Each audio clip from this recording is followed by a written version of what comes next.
오늘은 그 현대건축 백선의 오늘 추천드릴 작품은 언평구립도서관입니다. 곽찬 선생님 작품이죠.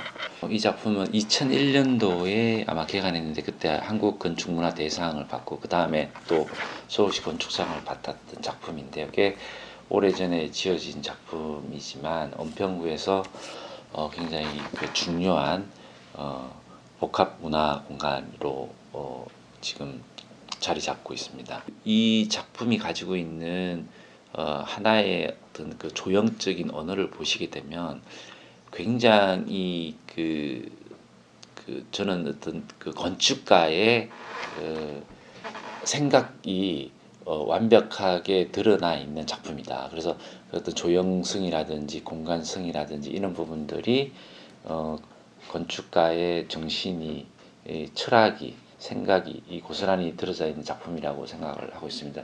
곽찬 선생님은 우리 그 건대 건축의 가장 그 어른이신 김중업 선생님의 그 가장 큰 제자이시기도 하면서 오랫동안 김중업 선생님의 그 디자인 실장을 역할을 하시면서 김중업 선생님의 작업들을 많이 만드셨습니다. 그래서 그런 어떤 김중업 선생님의 조형적인 언어도 같이 이렇게 감상할 수 있는 작품이라고 생각합니다. 최근에 또 책도 제가 낸 걸로 알고 있습니다. 그의 어떤 건축적인 철학이라든지 그의 문학적인 어떤 배경이라든지 뭐 이런 것들을 우리 고유의 어떤 우리 한국인의 어떤 얼과 삶 뭐 이런 거에 녹여서 어떤 건축 철학을 통해 가지고 만든 책들을 최근에 낸 걸로 알고 있으니까 그것들을 한번 보시면 또 곽찬 선생님의 그 건축적인 철학과 태도와 정신을 이해할 수 있지 않을까 생각합니다. 꼭 한번 이제 가을이 올 텐데요. 한번 언평구립도서관을 가셔가지고 그 건축가와 그 작품을 한번 감상해 보시면 좋겠습니다. 프로젝트는 오래됐는데 이제 1997년도 현상 설계로 나왔어요. 그 당시 처음 이게 현장 답사를 내가 왔을 때는 저녁 무렵에 이 현장을 답사를 왔는데 상당히 이 동네가 오밀조밀 이게 주택가가 돼서 이곳을 찾기가 쉽지 않았더랬어요. 이 사이트는 그 당시 이 이웃 주민들이 채마밭으로 이렇게 갈아서 이렇게 쓰고 있던 그런 상태였습니다. 그래서 한참 올라와서 뒤돌아 이렇게 내려보니까 연신내 일대의 시내가 이렇게 보이는 그런 사이트였어요. 도서관을 짓는데 이런 사이트에다 선정을 해서 짓도록 하느냐. 도서관이라면은 주민들이 이렇게 접근하기 좋은 곳으로 이렇게 사이트를 정해서 지어야 될 거 아니겠느냐 이런 생각을 하면서 한참 앉아 있다 보니까 마침 이제 석양이 이렇게 지쳐가는 것을 보고 저 석양을 모티브로 해서 이게 지면 되겠구나 하는 그런 생각을 갖고 인디언 수족의 기도문을 그 기도문 가운데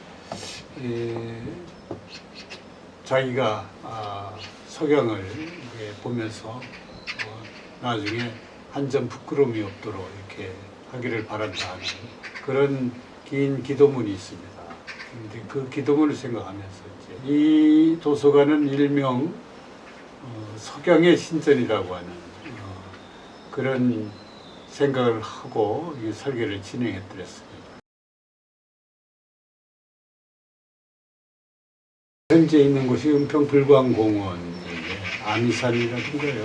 하여튼 그런데 상당한 이게 경사지가 있는 땅입니다.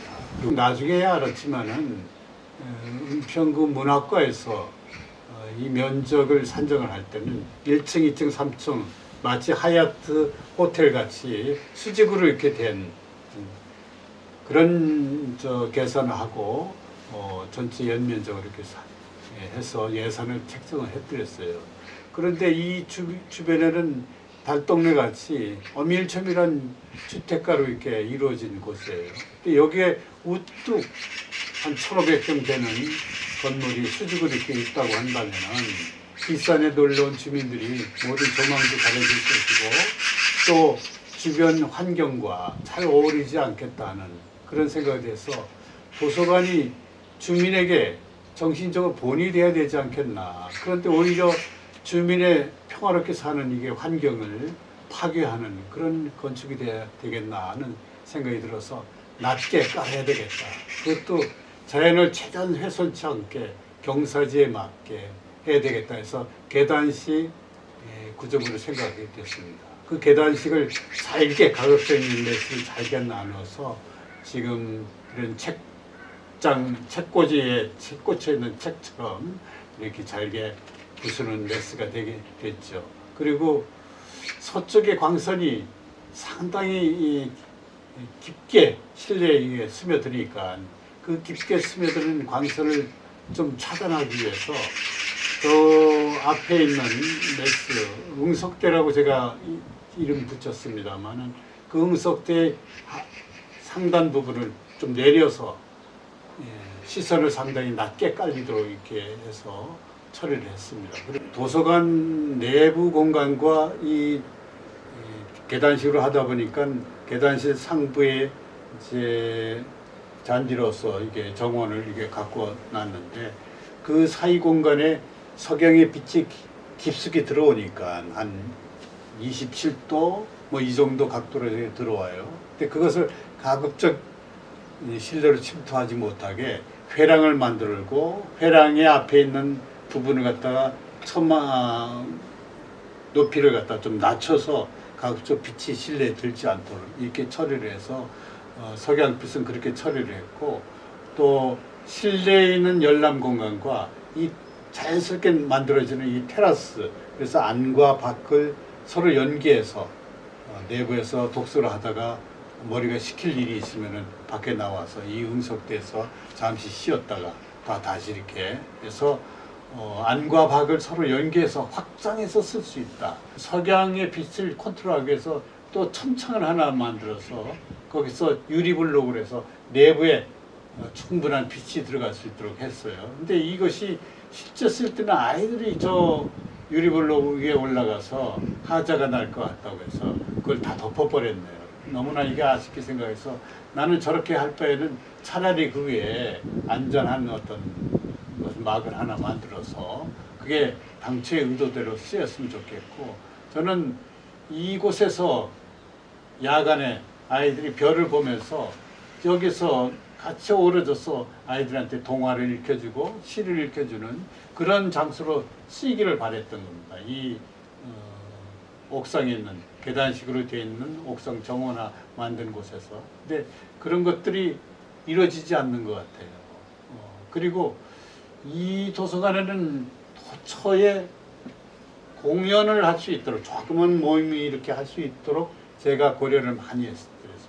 요즘 현대 연극이라든가 이런 것은 장소를 이동하면서 1막, 2막의 실제 현장에서 그렇게 하는 공연하는 연출하는 게 꽤 있는데 관객을 몰며 이렇게 가는 것이죠. 1막은 뭐 반영정에서 이렇게 뺑 돌아가면서 그게 사람들이 관객이 둘러볼 수 있으니까 그 1막에서 이렇게 연출을 하고 2막은 이런 반영정에서 뭐 나팔수들이 뭐 이렇게 나팔을 부는 것이 전체를 잡아낸다든가 또는 이런 옥상에서 이런 데서 공연을 하다가 또 뒤에 올라가서 석교 앞에서 둥그렇게 이렇게 한 것은 그 앞에서 공연하는 데가 있고 둥그렇게 둘러앉아서 거기서 또 산막을 연출하고 또 뒷산에 가서 사막을 연출하고 또 다 내려와서 저 열주가 있는 데서 마지막 휘나레를 이렇게 장식하는 어떤 이런 그 연출자에 따라서 이렇게 이동하면서 공연을 할 수 있도록 하는 걸 배려를 했던 겁니다. 그래서 공연을 하지 않더라도 그런 곳에서 많은 그 소모임을 5개 공간에서 이렇게 할 수 있도록 이렇게 생각을 했던 것이죠.